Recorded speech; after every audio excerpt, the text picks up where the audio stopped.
27 mėnulio diena. Dienos akmuo purpurinis skaidrus ametistas. Simbolis Neptūno šakė.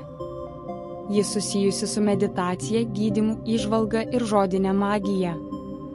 Ši mėnulio diena prisideda prie paslaptingų žinių įgyjimo.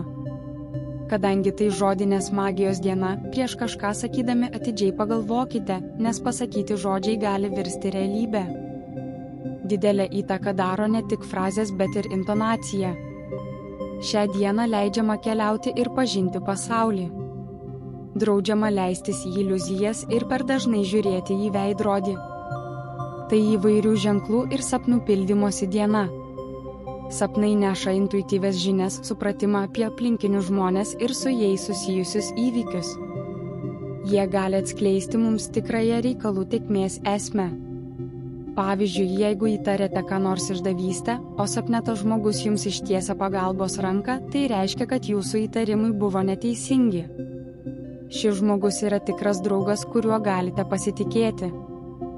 Tačiau šią dieną aiškindami sapnus būkite atidus, nes nesunkiai galite suklysti. Ligos prasidėjusios šią dieną bus trumpalaikės ir nepavojingos.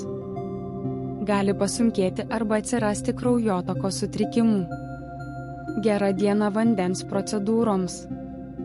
Šiandien nepatartina vartoti bulvių, citrusinių vaisių ir alkoholio. Rekomenduotina nukreipti dėmesį nuo kasdieninio šurmulio, buities reikalų ir įvairiausių rūpesčių. Šį laiką skirkite meditacijai, skaitimui ar bendravimui su įdomiais žmonėmis, ypač vyresnės kartos atstovais. Ši diena labai tinka pasimatymams. Dauguma žmonių bus nusiteikę romantiškai. Šiandien galite sužinoti daug daugiau apie savo antrąją pusę bei geriau ją suprasti. Didžioji dalis informacijos ateis intuityviai. Leiskite savo sielai pailsėti, nesiaiškinkite santykių. 27 mėnulio diena yra idealus laikas susitaikyti po kivirčų ir konfliktų. Ši diena netinka santuokos sudarimui. Puiki diena komandiniam darbui.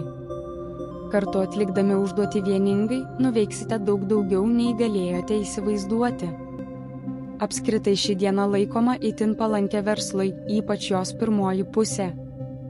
Antroje dienos pusėje emocinis fonas ims svyruoti ir gali kilti nesutarimų. Todėl nepatartina pasirašyti naujų sutarčių ir sudaryti sandorių. Jei turite skolų, pasistengkite jas grąžinti šiandien, tuomet išvengsite naujų įsiskolinimų.